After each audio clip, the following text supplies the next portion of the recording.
Hi everyone, this is Karen and welcome to day 6 of our book club. Money isn't the problem, you are. Can you believe it?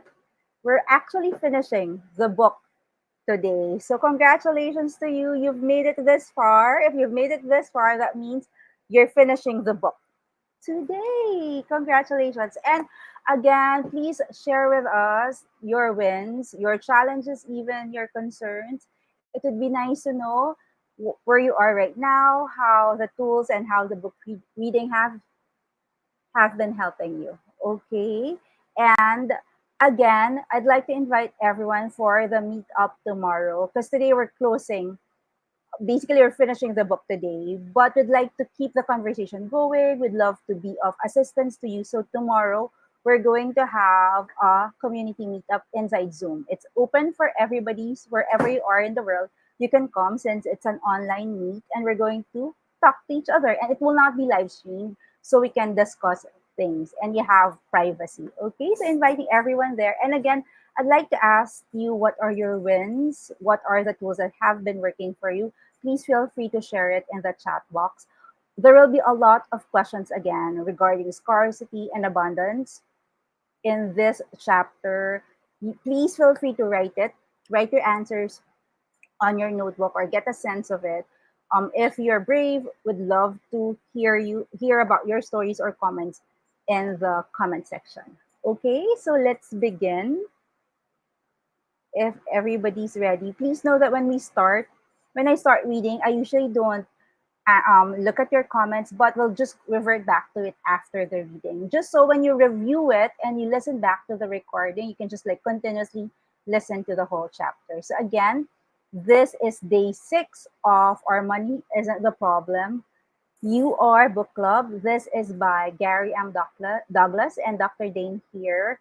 And the book was written in the first person. So when I say I'm actually referring to Gary. When I say we, I'm referring to Dr. Dain here. And the tools here are tools of access consciousness. It's a pragmatic and energetic modality that can help you upgrade your life and living. So let's continue with our chapter 6.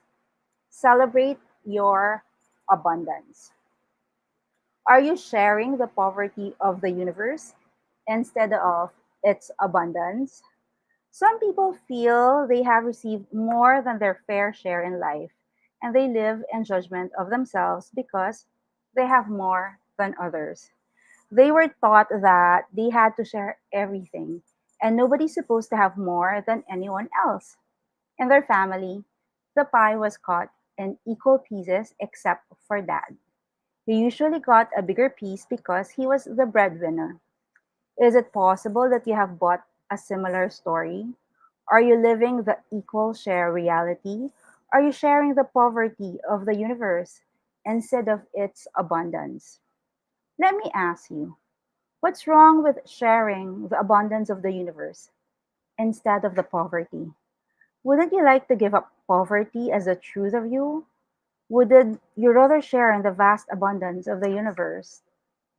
You're a totally abundant person. Have you had lifetimes in which you were filthy rich? Yes, you have. Do you keep wondering, where the hell's the money this lifetime? It was supposed to show up by now, damn it. Have you had lifetimes in which you were totally broke? You bet. How many lifetimes did you only just survive? And are you continuing to merely survive? Are you willing to give up merely surviving as a point of view? Get the feeling you've had of, oh my God, I'm barely surviving. Make it infinite, bigger than the universe. What happens to it? Does it get more substantial or does it go away? It goes away, which means it's a lie. You, as an infinite being, cannot merely survive. You're totally abundant. This universe, even on planet Earth, is an incredibly abundant place. The only reason there is a bare patch anywhere is because humans have been stupid enough to take everything away from it. Nature will fill every square inch with something. When you go to the desert, is it empty? No. Even in the desert, there is life everywhere. There are plants, bugs, and critters of all kinds.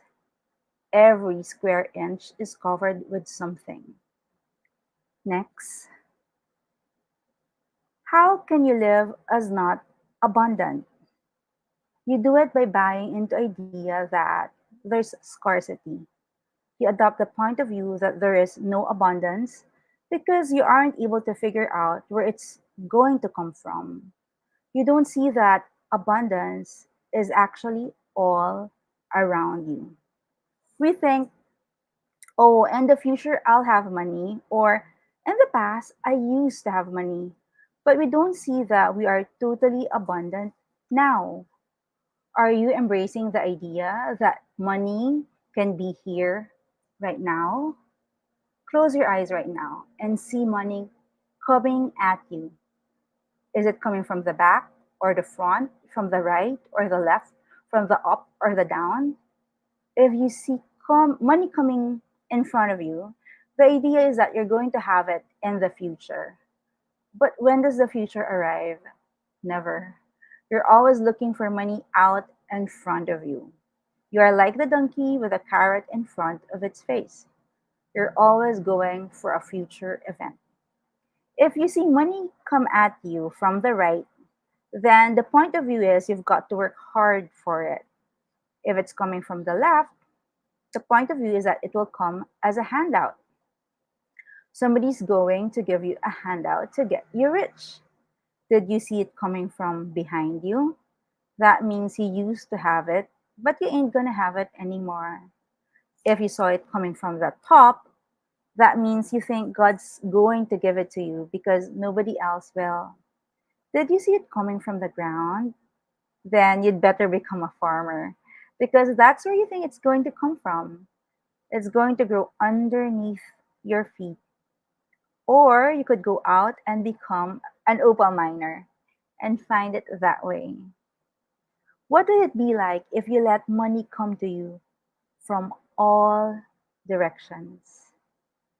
What would it be like if you let money come to you all the time and from all directions? Get that feeling right now.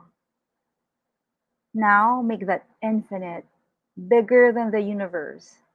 Does it get more substantial or less? Keep that feeling and you'll have money tomorrow. The idea of this visualization is to get clear about where you think money comes from. If you have the idea that it's going to come from the future, you're not embracing the idea that money can be here right now. If you look at it as tomorrow, tomorrow, tomorrow, then today's bills get paid when? Tomorrow or yesterday, or they don't get paid at all. This keeps you in a cycle of hustling to take care of things instead of being present with what's available to you. If you were truly conscious, if you were in communion with all things, if you were being the humanoid you truly are, and if you were functioning from the aesthetics of time, space, dimensions, and realities in which no judgment can exist, money could simply be part of your life rather than the end all. Next, guess what having money is all about? Most people make money the goal or they make it a need. They say things like, if I only had blank, or if I just had blank, or money will make me blank. None of those are real. Those are ideas we have for actually allowing ourselves to have everything that is possible in our lives. When we do that, you're making money into something that's terribly significant rather than seeing it like a flower that grows in your garden. If you spend as much time nurturing money, feeding it, fertilizing it, watering it, and taking care of it the way you do your flowers, do you think it might grow in your life? I'm not suggesting that you plant money in the ground, but I do know it will work if you think of it in those terms. Do you have to be able to receive money? Absolutely. You have to be open to receiving. Guess what having money is all about? The ability to receive. What about self reliance? Sometimes people ask me, what about self reliance? I ask them back, why would you want to be self reliant? Wouldn't you rather be able to receive everything? All things are possible when you're willing to receive. Most of us have made decisions like I have to rely on myself, which means we're all alone out there. When you have the idea, I'm self reliant, I'm all alone, I'm doing it on my own, I'm going to make it on my own, how much help are you willing to receive? None. How much help do you get? None. You're so busy proving you have to do it on your own that you won't let others assist you in creating money. You're doing, I will prove I don't need anybody. I don't care what you say. I don't need you. Go away. The truth, of course, is that money likes to serve you. I think its job is to be your slave. You didn't know that, did you? Money thinks it's supposed to be of service. Someone who is of service is your slave or your servant. Would you like to give up serving money and let money serve you from now on? Next, what if you celebrated your life every day? If you don't celebrate your life, if you don't make your life a celebration, if you create your life so it's about the obligation, the work, the trauma, the drama, the upset, and the intrigue, what will show up in your life? More of the same. But if you begin to create your life as a celebration, different possibilities will show up. When my ex wife and I got divorced, I moved out of our house and I took very little with me. I left with one set of good china out of five, one set of sterling silver flatware out of five, one frying pan, one spatula, one spoon, and the carving set that had belonged to my father. I took a set of old dishes, the ones that my ex wife didn't like, that had chips in all of them, a couple of funky old glasses that nobody wanted, and a couple of coffee mugs that were uglier than sin. That was the sum total of my kitchenware. Those were the things I moved into my new place. I put the good china away for the celebrations and the dinner parties I would give someday. I'm sure I was going to do service for 16 on my tiny round table, right? And I put all the ugly old stuff I had brought into my kitchen cupboard. Then one day, I looked at it and I said, wait a minute, I'm saving this stuff for a celebration and I'm living like a pauper? Whose life am I living anyway? Mine? I want my life to be a celebration. I got out all the good china and I said, if I break a bowl in the morning when I eat my breakfast, it will cost me $38 to replace it. But who cares? My plates, if I break them, cost $16 a piece. So what? I'll use the Georgian sterling silver flatware. My spoons cost $360 a piece. I'm worth it. I went out and I bought crystal glasses to drink out of. No more of those thick old glasses that wouldn't break even if you threw them on the floor. I wanted something that when I knocked it over by accident went crash. Life needs to be a celebration. If you aren't celebrating your life, you're not living. Life should be an orgasmic experience every day. You shouldn't live with what you've got to put up with, what you've got to do, and what's left over. Are you going to spend your life as a package of leftovers, or are you going to create yourself as a celebration? I have champagne, not cheap shit champagne, but good champagne. At least 5 bottles in my ref at all times. Sometimes I have champagne and pie for dinner just because I can. If you make your life a celebration, if you look for the joy of life instead of doldrums, you'll create a whole different reality. Isn't that what you really would like to have? Today ought to be the best day of your life. When I went to my brother-in-law's 40th birthday party, all the men were in the living room talking about how the best time of their lives were when they were 18 and in high school. They had cool cars and were jocks. All the women were in the kitchen talking about how the best time in their lives were when their babies were born. When it was my turn to talk, they asked me, when was the best time of your life? I said, today. And if it isn't, I'm blowing my effing brains out. I was not very popular after that. But today ought to be the best day of your life. If today isn't the best day of your life, why the hell are you alive? Next, just for today, my life will be a celebration. Remind yourself every day to make your life a celebration. Look for the joy of life.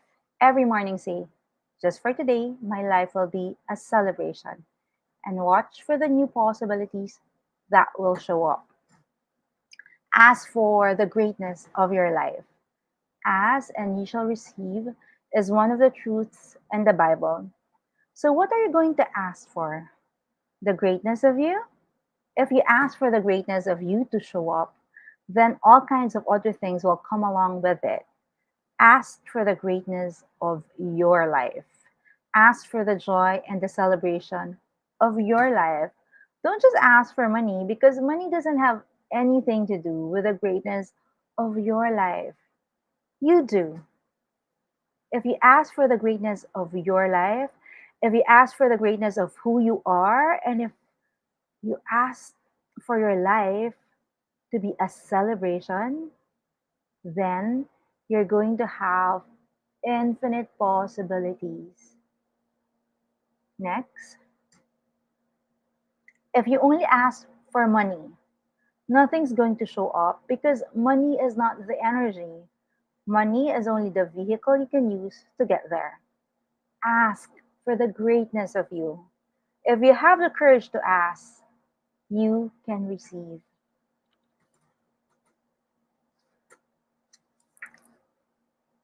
When all is said and done, what do you really have?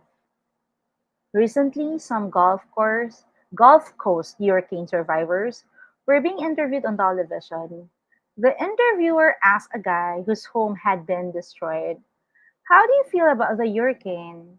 And the man said, well, I moved down here to the Gulf Coast and I brought all my worldly possessions, all my family photos, everything I thought was valuable to me. And now all I have is a slab. Everything I owned blew away in the wind. But you know what? I still have me. The same thing happened after a big earthquake in California. An interviewer on television asked a guy, how do you feel about the earthquake? And the man said, my wife and I were in the bedroom on the third floor of our condo. I was sound asleep. I had no clothes on. All of a sudden, there was a big quake, and suddenly I was on the ground. I didn't know where anything was. And there next to me were a pair of shorts, so I put them on. My wife found her robe lying next to her. The only other thing we managed to find was a picture of my wife when we got married. We have no idea where our clothes are. We have no idea where anything is. We can't find a thing, but you know what? We still have each other. When all is said and done, what do you really have? You. Next, you're the starting point for your life. You're the starting point for the creation of your money, your wealth, your power, and everything else. Regardless of what the disaster is, regardless of what goes away or is lost, you'll always have you. You're the starting point for everything that happens in your life. Next, you can change the way money flows into your life. Put away 10% of everything you take in. Tithe to the church of you. Carry lots of money in your pocket, but don't spend it. Ask yourself the perceive, know, be, and receive question for several days or for several weeks until you start to see a change. It's a great technique for becoming aware of what's limiting you. Perceive, know, be, and receive what I refuse. They are not, must never, and must also perceive, know, be, and receive what will allow me total clarity and ease with blank. Or use a simplified version. What must I perceive, know, be, and receive that would allow me to blank? Next page. Do not judge yourself. Understand that you are a humanoid. That gives you an unfair advantage over the rest of the world. Take it. Does your life reflect that? Do you have lots of money? You will. When you start judging yourself, ask, is this mine? 98% of your thoughts, feelings, and emotions do not belong to you. You are way more psychic than you give yourself credit for. When you start to ask yourself, is this mine? You'll become very clear about the fact that you have no thoughts. You're essentially an airhead. Live your life in 10-second increments. If you do not live in 10-second increments, you are not living in choice. If you're constantly creating in 10-second increments, you cannot make a mistake. Because for 10 seconds, you can make a stupid and insane choice, and then 10 seconds later, you can change it. Use energy flows. If you're trying to get connected to somebody, or if you would like them to pay you the money they owe, pull energy from them through every pore of your body and your feeling and your being, and let a little trickle go back to them so they can get you off their mind. They'll have no peace. It will drive them crazy until they pay you. Start paying attention to what you're creating. Does it make you happy? If things keep showing up a certain way, there's something about them that you love. If life keeps showing up with no money, no friends, and no something else, it's because there's something about that which you love to create. Once you acknowledge, okay, I must love it. I don't know why, but okay, I love it. Things can begin to change. Next, live in the question. A question empowers, an answer disempowers. If what you're getting in life is not what you'd like to have, notice what are you truly asking for and what you're getting. How do you change that? Ask a different question. When you ask a question, the universe will do everything it can to give you the answer. It's not, oh my God, my life sucks. It's, what are the infinite possibilities of something different showing up in my life? When money shows up in your life, ask, how does it get any better than this? When the bill shows up in your life, ask, how does it get any better than this? Maybe you'll find out it was a mistake. Keep asking, how does it get any better than this? Whether it's good or bad, and the universe will do whatever it can to make it better. Say, all of life comes to me with ease, joy, and glory. It's our mantra in Access. All of life comes to me with ease, joy, and glory. It's not an affirmation because it's not about having only the positive. It includes the good, the bad, and the ugly. We'll take it all with ease and joy and glory. None of it has to be painful, suffering, and gory, even though that's the way most of us live our lives. You can have fun instead. What if the purpose of life was merely to have fun? All of life comes to me with ease, joy, and glory. Say it 10 times in the morning and 10 times in the evening, and it will change your life. Put it on your bathroom mirror. Tell your mate the reason it's up there is because you have to remember it. It will change your mate's life as well, just because he or she has to look at it. Next, Make a decision for yourself that no matter what it takes, you're not going to buy into the old point of view. You're not going to continue to live a diminished life. Create every day of your life as a celebration. Every morning, just say, just for today, my life will be a celebration, and watch for the new possibilities that will show up. A note to readers: the information presented in this book is actually just a small taste of what access consciousness has to offer. There is a whole universe of access processes and classes. If there are places where you can't get things to work in your life the way you know they ought to, you might be interested in attending an access class or locating an access facilitator who can work with you to give you greater clarity about issues you can't overcome. Access processes are done with a trained facilitator and are based on the energy of you and the person you're working with. And for more information, please visit www.accessconsciousness.com. And that, my friends, is the end of the book. We finished the whole book. Money isn't the problem. You are. How are you?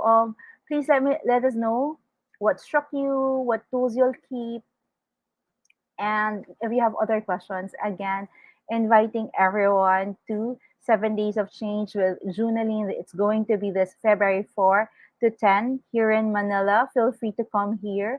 Also, I have an Access Bars class this Sunday in Makati, and inviting everybody to our online meet. So that will be on Zoom. So anybody every from anywhere can join that. We will not live stream it because we'd like to have a conversation, and we don't like people to be limited in terms of sharing. But what will happen is we can probably give you a recording for the ones who will enroll.